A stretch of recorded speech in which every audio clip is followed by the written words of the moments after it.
Rádio Guarda-Chuva. Jornalismo para quem gosta de ouvir.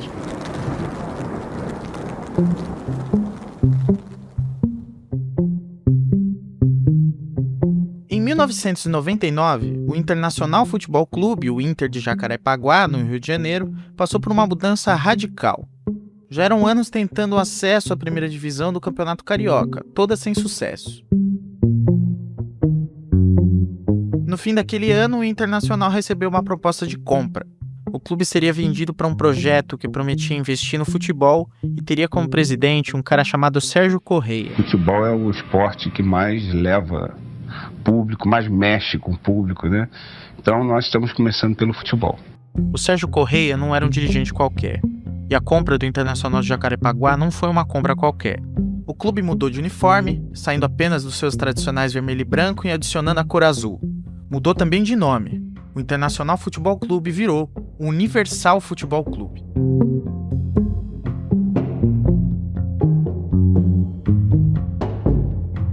E se você ligou os pontos, você já entendeu do que eu tô falando. O Sérgio Corrêa não era um dirigente qualquer porque ele era um bispo da Igreja Universal do Reino de Deus, que agora tinha um clube de futebol para chamar de seu. O Universal Futebol Clube foi fundado recentemente, há 7 meses. Para entrar no time, o jogador pode seguir qualquer religião e os torcedores também são os fiéis da igreja. Essa reportagem que você está ouvindo foi veiculada no Sport TV no início do ano 2000. Nela, a repórter Laís Lima entrevista o bispo Sérgio Corrêa, que fala sobre a criação do time. A intenção da Igreja Universal do Reino de Deus é aumentar o rebanho. O Universal Futebol Clube ele surgiu de um conselho que teve entre nós, visando 2 aspectos: a área social e o fato de futebol ser a paixão nacional, né? Através do futebol nós temos como chegar até aquelas pessoas que normalmente, por via de evangelização normal, comum, nós não conseguimos. Foi uma estratégia da igreja na época de evangelização, né, no caso. Eles falavam publicamente sobre isso. Esse que está falando é o Mário Casimiro Gonçalves. Ele é jornalista esportivo e pesquisador de histórias obscuras do futebol. Entre as mais de 5.000 camisas de time que ele tem guardadas, tá a azul do Universal Futebol Clube. E aí chamou muita atenção na época, né? O Mário me contou que a preparação do Universal para a disputa do Cariocão de 2000 foi muito forte. Sérgio Corrêa, ele é um bispo da Igreja Universal. Ele foi um ex-jogador, ele jogou no Biratã, jogou em vários outros clubes. E aí ele contratou várias pessoas ligadas ao futebol para fazer esse projeto. Muitos jogadores que chegaram a ser utilizados naquela segunda divisão eram jogadores que tinham poucas oportunidades nos times grandes, não só do Rio, mas de outros estados. Então eram muitos jogadores renegados, entre aspas, por esses clubes tradicionais. Também na época, a Universal chegou a realizar várias peneiras no Rio de Janeiro para conseguir chamar alguns jogadores que chamassem atenção, ali, atletas, até mesmo amadores que se profissionalizaram pelo Universal. Chamava a atenção da imprensa na época que o Universal tinha coisas que destoavam da dinâmica do futebol. Os jogadores eram orientados a evitar palavrões e confusões. A torcida, sempre composta por fiéis da igreja, protestava contra a arbitragem ao som de juiz, ladrão, Jesus é a salvação. A Record chegou a transmitir trechos dos jogos preparatórios do clube. E não foram jogos pequenos. O primeiro jogo oficial do Universal foi um 1-1 contra o Gama, no Distrito Federal. O Gama, na época, era um time da primeira divisão do futebol brasileiro. Depois do jogo contra o Gama, o Universal realiza um amistoso contra o Bahia, perde por 2-0 na Bahia, e depois enfrenta o Cruzeiro no Mineirão. Hoje pela manhã, lá no Mineirão. 1 para o Cruzeiro, 0 para o Universal, time que vai disputar o campeonato lá do Rio de Janeiro. É interessante essas oportunidades que o clube teve antes de preparação para jogar o Carioca, né?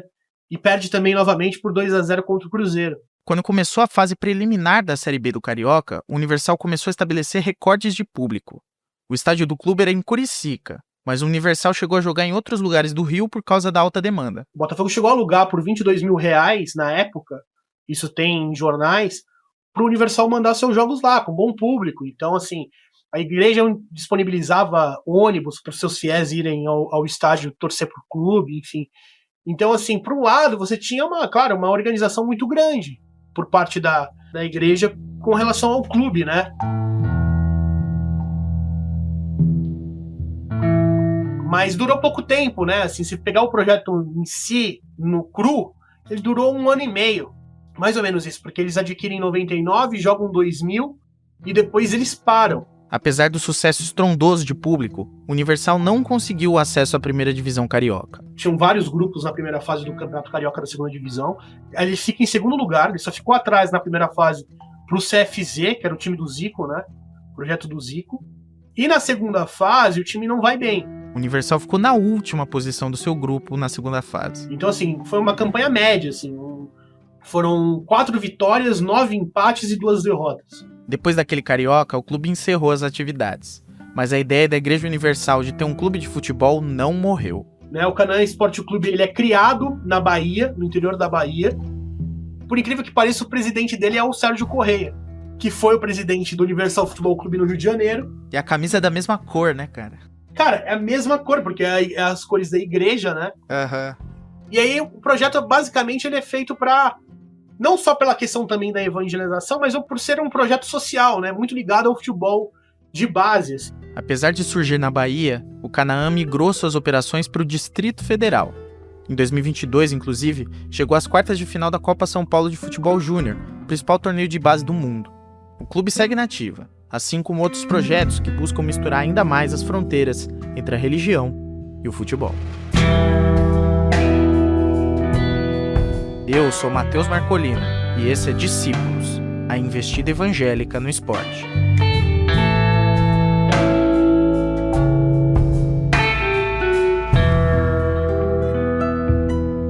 Episódio 3. O fenômeno.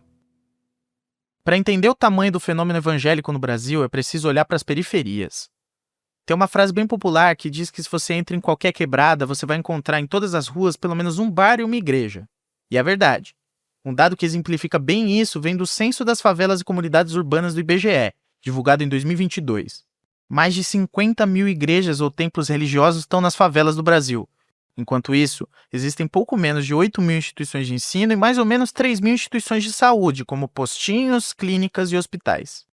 E nada disso é por acaso. Para o brasileiro periférico, ser evangélico quase sempre acaba se tornando a escolha mais vantajosa. Primeiro que o crente é mais respeitado nas comunidades. Ana Virgínia Balussier, repórter de religião da Folha de São Paulo. A polícia respeita mais, o tráfico não mexe com o crente. O tempo todo ele está numa atividade da igreja. Numa atividade da igreja que não vai envolver drogas, ameaças assim na mente. Então, um outro ponto que explica o crescimento desenfreado nas comunidades é o que a Ana Virgínia chama de milagre da multiplicação de templos. Qualquer pessoa pode chegar e botar algumas cadeiras de plástico brancas num fundo de quintal e abrir uma igreja evangélica não formalizada. Se você chega numa aldeia indígena nos confins amazônicos, você vai ter uma visão muito comum, um postinho de saúde, talvez uma escolinha e muitas delas uma igreja evangélica e falada na língua indígena em questão. Acho que aqui eu preciso colocar um parêntese para explicar um ponto que se relaciona diretamente com o que a Ana Virgínia falou. Em alguns bairros da Zona Leste de São Paulo, por exemplo, a economia é baseada em estabelecimentos formados em garagens dos conjuntos habitacionais. Tem a garagem que vira quitanda, a garagem que vira salão, a garagem que vira pizzaria. A mesma coisa acontece com igrejas. Na rua que eu moro, por exemplo, um senhorzinho converteu uma serralheria numa igreja evangélica há pouco mais de um ano. O lugar, que é uma garagem, não tem espaço para mais de 10 cadeiras. E é algo comum. Por isso, é válido apontar que talvez o número de igrejas nas periferias seja ainda maior. Mas ainda tem um outro aspecto que explica esse fenômeno periférico. E tem tudo a ver com essa economia de bairro. A gente não pode esquecer a questão da prosperidade. É uma teologia da prosperidade.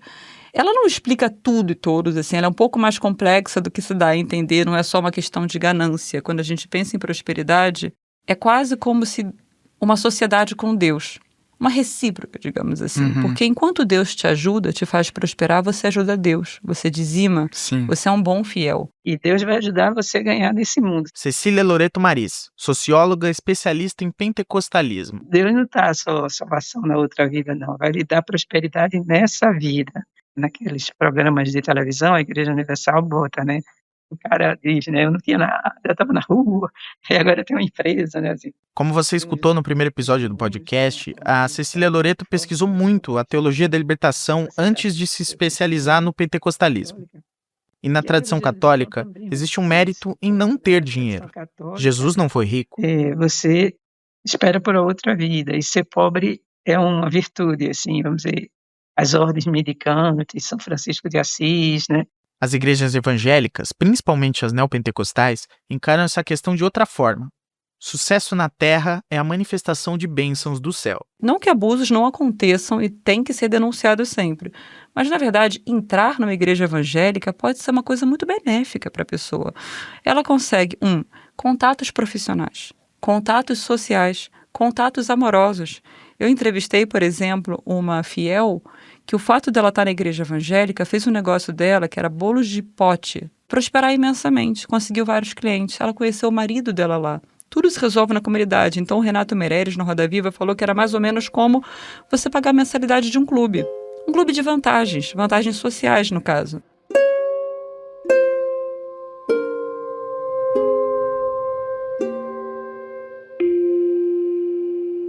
O principal disso tudo que você acabou de ouvir é compreender que as pessoas não vão à igreja porque elas são manipuladas. Nas periferias, as pessoas vão à igreja porque isso traz consequências positivas práticas. E aí entra um aspecto que não é exclusivo dos evangélicos, já que muitas outras religiões também atuam nessa frente, o trabalho social.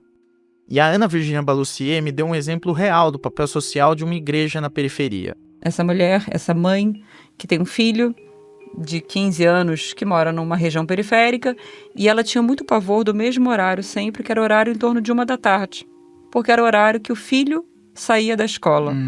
Longe da escola, ele estava exposto a vários perigos numa região sem muitos aparelhos culturais. Poderia ser a violência policial, poderia ser aliciamento de tráfico ou milícia. Basta ele existir como um jovem homem preto ou pardo numa região periférica para ele já ser alvo de alguma coisa. E, de repente, esse foi o horário que mais trouxe paz no coração dessa mãe. O que aconteceu de diferente? Esse jovem se converteu à igreja. A adesão a essa comunidade de fé, essa igreja evangélica, é uma blindagem que, na visão dessa mulher, também espiritual, mas também prática, também da ordem sociológica mesmo.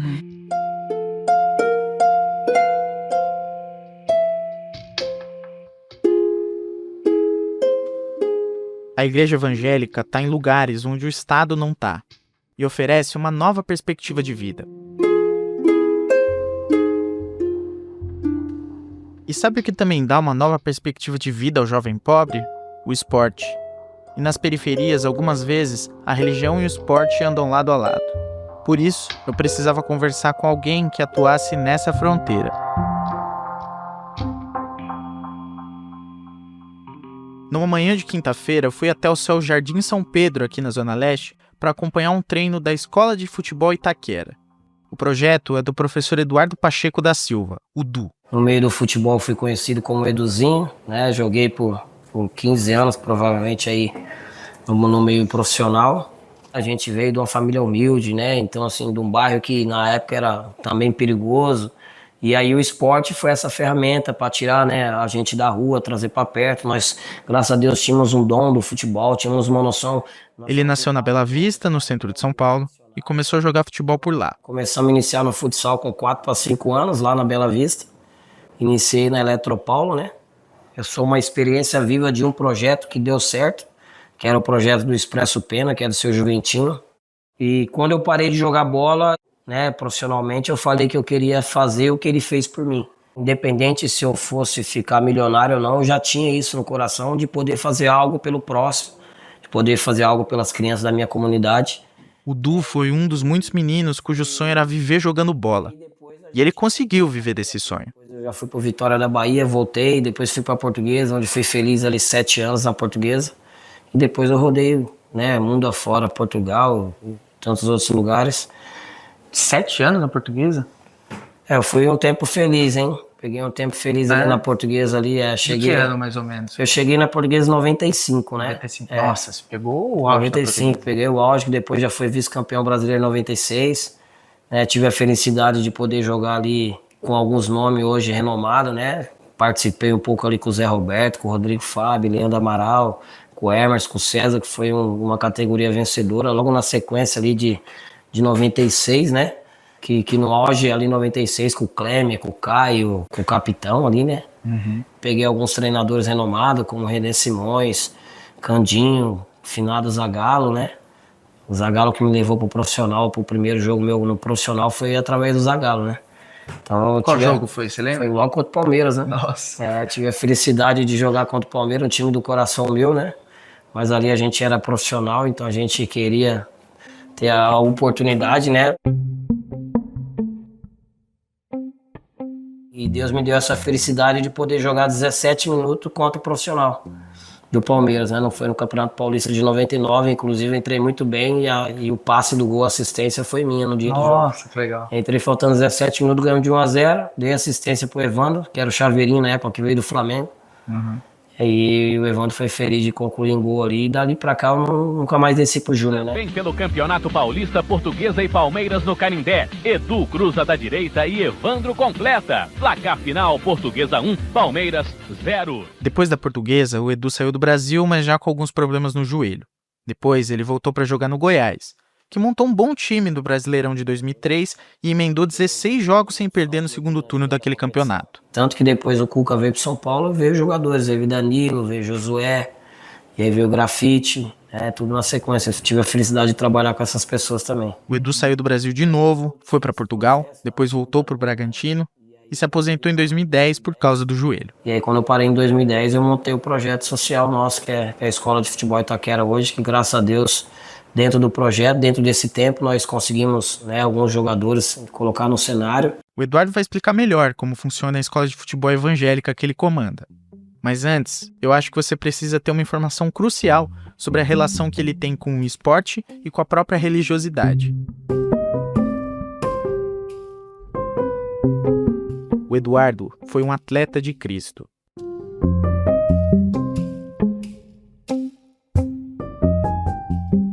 Me converti quando eu ainda estava na Portuguesa.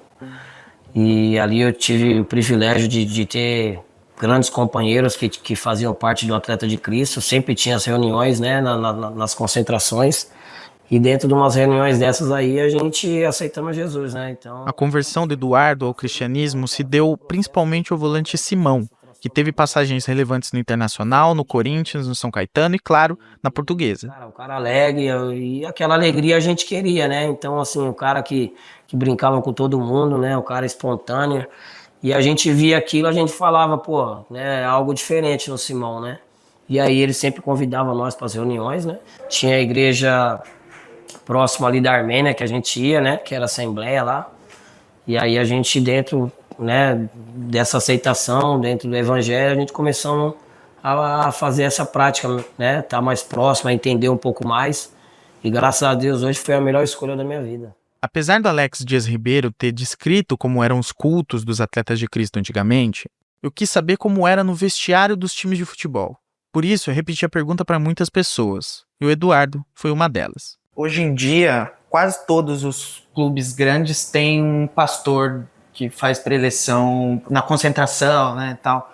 Nos anos 90 isso existia ou não? Então, assim, na verdade, essa época que eu peguei dentro da Portuguesa, a gente tinha esse culto e era um culto mesmo, sabe? Entre os atletas? Entre os atletas, eles faziam o convite para quem queria ir, não era obrigado.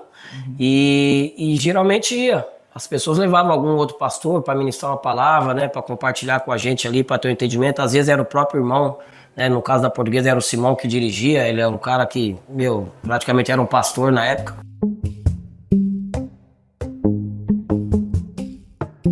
E quando você saiu do Brasil, também tinha o Atleta de Cristo lá nos outros países? Então em Portugal eles são muitos devotos de Fátima, né? Lá eles são... Quando eu cheguei realmente em 2002 ali, não tinha muito no time, né? No meu time tinha eu e mais os 2 brasileiros, né? Que realmente era cristão. Que era o Gil e o Batata, e depois chegou o meu amigo Alex Afonso, que também era cristão. Mas dentro dos portugueses ali, 90% não era, né? Como você ouviu no episódio anterior, o período descrito pelo Eduardo entre os anos 90 e o começo dos anos 2000 foi o auge dos atletas de Cristo. O movimento, criado no Brasil, se tornou transnacional e estava em todo lugar onde um atleta cristão falava português. Ele abriu ministérios no exterior. Claude Petrognani, antropólogo italiano e pesquisador da religião no futebol. Que acontece no âmbito, digamos assim, da transnacionalização religiosa dessas igrejas, né? Porque, por exemplo, veja, aqui na Itália te falo aqui onde eu moro, né? Que é uma cidade pequenininha. Qual a cidade? A cidade se chama Arma d'Italia, uma cidade perto de 2 horas de Gênova, né? No norte da Itália, assim. Pela primeira vez, eu vi uma pequena, uma igreja universal, né? Isso me chamou a atenção, né? Mas, ao mesmo tempo, quem frequenta a igreja são os brasileiros. O que eu quero dizer? Teve uma transnacionalização desse movimento, mas, ao mesmo tempo, eram os atletas brasileiros no exterior que se reconheciam, né? Nos atletas de Cristo. É uma ajuda simbólica, né? É um se sentir em casa de alguma forma. Então, nesse sentido, houve sim um impacto, né? No México, sim, a gente conseguiu fazer um grupo muito legal de atletas de Cristo. Esse é o Marcelo Lipatin, ex-jogador de futebol que você escutou nos últimos episódios. Ele é o atual presidente dos Atletas de Cristo. E ali era bacana porque eram vários clubes, né? Jogadores do América, do Cruz Azul, do Pumas. Eles se reuniam na minha casa, a gente abria as portas de casa, a gente tinha um tempo ali de comunhão. O Marcelo Lipatin passou 2 temporadas no México, entre 2001 e 2003.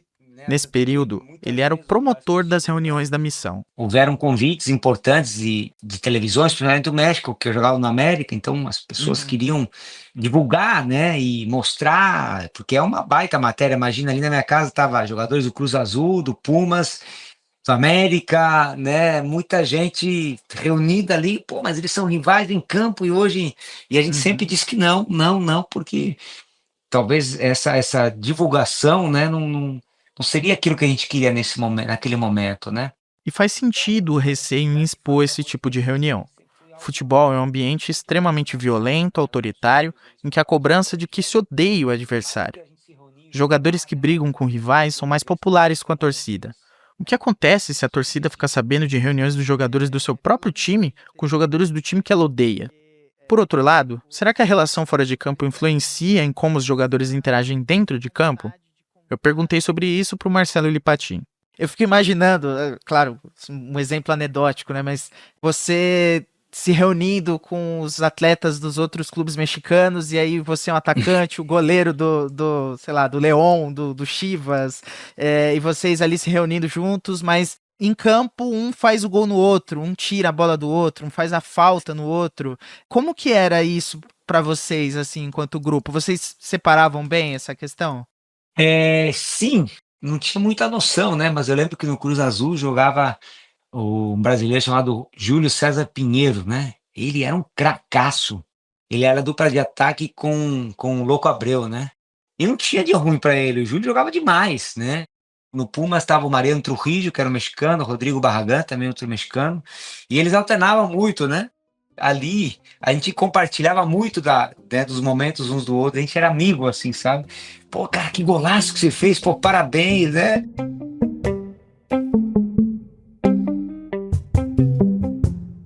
Hora de voltar para a escola de futebol evangélica do professor Eduardo.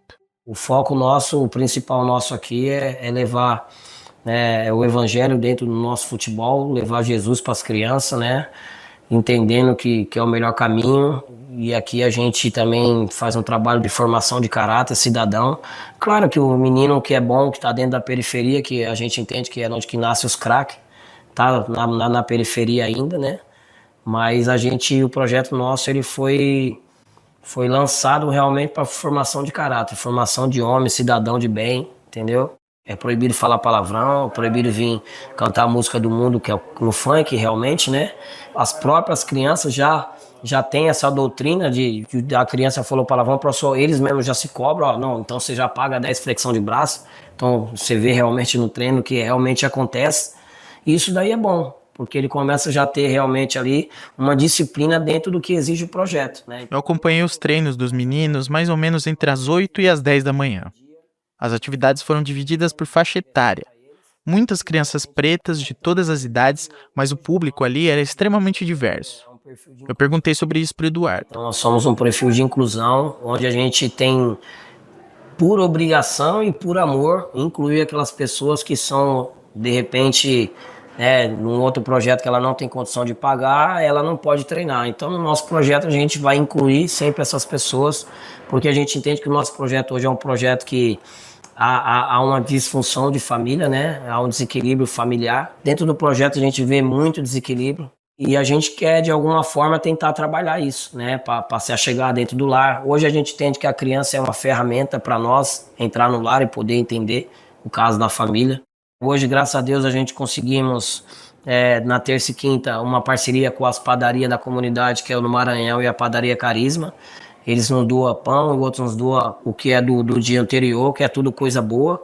E a gente consegue dar um café para a turma da manhã e um lanche para a turma da tarde quando acaba o treino, né? Então, assim, a gente não conseguimos ainda agregar todos os dias, mas a grande maioria, que é terça e quinta, né, que é a parte mais social mesmo, que é a terça e quinta, a gente consegue alimentar ali mais ou menos 200, 250 crianças. A gente consegue ter esse assistencialismo aí com pessoas, né, tanto com a dentista, que nós temos uma parceria há 6 anos com a dentista, que não cobra nada das nossas crianças, ela fecha a clínica uma vez por mês para cuidar das nossas crianças.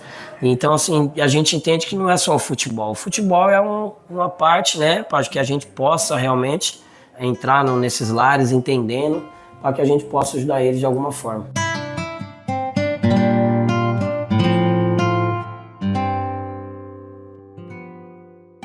Vocês não cobram nada dos atletas, eu imagino, né? Como que funciona? Vocês recebem apoio do Estado? Eu vi que tem alguns patrocínios nas camisas. Como que funciona a sustentação do projeto? Então, na verdade, o projeto, a gente, né, era membros da igreja de Itaquera. Por um tempo o projeto era parceiro da igreja e o pastor Moisés, na época, nos chamou, né, convidando, quer fazer uma parceria com a gente, tal. O projeto já existia. Quando eu fui para a igreja, ele ficou sabendo da nossa escolinha e tal, não quer associar a nossa igreja e tal, fazer um projeto. A gente sempre foi um projeto baseado dentro do cristianismo, né, dentro do evangelho. Então, assim, aí associou uma coisa com a outra, foi legal. E durante um período ele nos ajudava, né, com uma ajuda de custo, mês. E aí de um tempo para cá nós desfez a parceria, né, ele entendeu que era o tempo de nós voarmos sozinhos.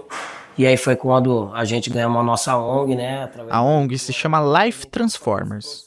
O CNPJ foi aberto em 2019, tem o Eduardo como um dos 2 sócios e promove uma série de ações sociais e religiosas ali na região do Jardim São Pedro, no extremo da Zona Leste. Hoje a gente não tem vínculo com a igreja, temos um vínculo com Jesus. O nosso vínculo é Jesus, irmão. Aqui é Jesus, 24 horas.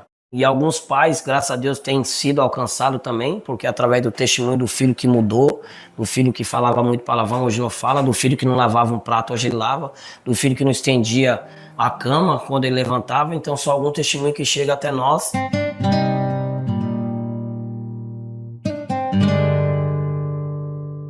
A nossa parte de evangelismo é mais ou menos isso, né? Então, no dia a dia, a gente falando, entendendo, dando a direção para eles. E aí a gente, graças a Deus, tem tido um pico de crianças que estão se convertendo dentro do projeto muito grande, né? Às vezes não está na igreja tal, mas está na igreja tal, entendeu? Então, assim, independente da placa, a gente entende que isso aí tem florescido dentro do projeto.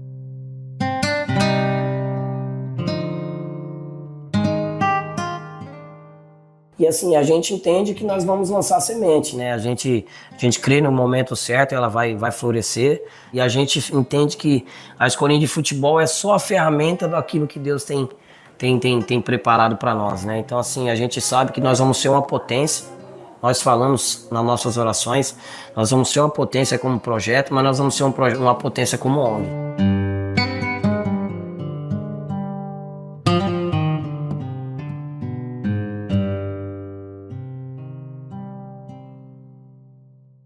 Claro que a escolinha de futebol do Eduardo não é uma iniciativa inédita. Quando eu conversei com o Claude Petroniani, ele comentou como a intersecção entre o esporte e a religião é um terreno bastante explorado. Associações evangélicas também, um dos objetivos, é justamente evangelizar, de alguma forma, reconquistar fiéis. Então, a gente tem, no âmbito esportivo, objetivos, né? Objetivos políticos, pedagógicos, objetivos teológicos, né? E aí tem uma explicação bem clara, que vem de um dos princípios que fundamenta o cristianismo evangélico, e que você já ouviu no último episódio. A evangelização, claro. Eu acho que a gente precisa realmente levar esse evangelho. Então, assim, seja no hospital, seja na faculdade, né, seja dentro do esporte, que hoje o esporte é uma ferramenta enorme, né, para se alcançar, né, aquele que não é alcançado, para alcançar aquele que está desenganado pela sociedade. Eu acredito que a nossa função hoje é pregar tempo e fora de tempo. A gente entende aí como cristão que os tempos estão se abreviando realmente, né? A gente vê tantas coisas que têm acontecido.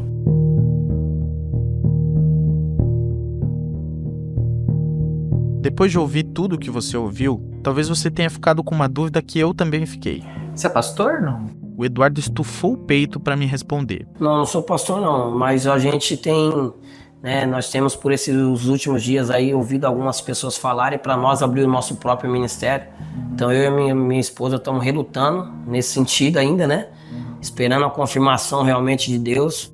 Como é que faz para virar pastor? Você sabe, não? Cara, eu acredito que pastor não se vira, irmão. Não se vira? Não, eu acredito que não se vira. Eu acredito que é um chamado, né? Eu acredito que cada um tem o seu chamado, o pastoreio, o evangelístico, o missionário, né? Eu acredito que é um tempo de busca e Deus, quando acha graça, só vai derramar o óleo e aí você vai fazer aquilo que Deus confiou, né? Então, assim...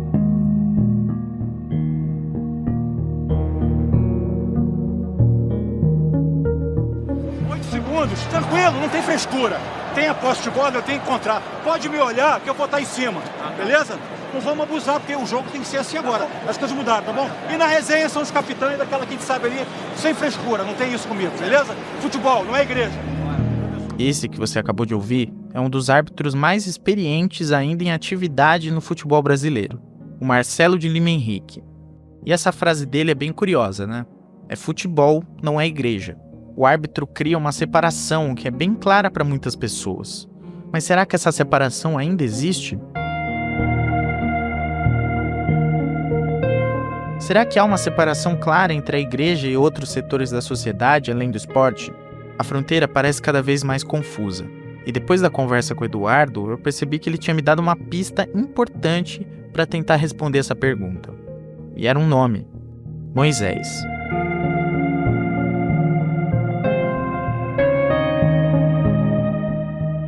Já que o Eduardo não era pastor, eu precisava conversar com um pastor que comanda a maior igreja da região.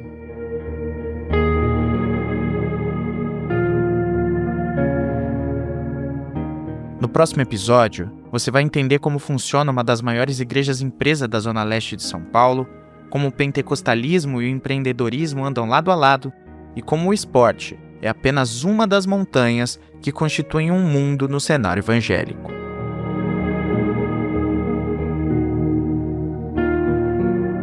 Eu quero terminar esse episódio te convidando a escutar um podcast parceiro da Rádio Guarda-Chuva. E dessa vez o meu convite é muito especial, porque eu quero falar do Escafandro, apresentado pelo Tomás Chiaverini, no qual eu trabalho como produtor há quase 3 anos. Em meio às mais de 150 grandes reportagens de Escafandro, eu quero te recomendar o último episódio, que tem tudo a ver com o podcast Discípulos. Nele, o Tomás conta como a música gospel cresceu, se expandiu e conquistou o Brasil. Então corre aí e procura pelo Escafandro em seu tocador favorito, porque eu tenho certeza que você vai gostar.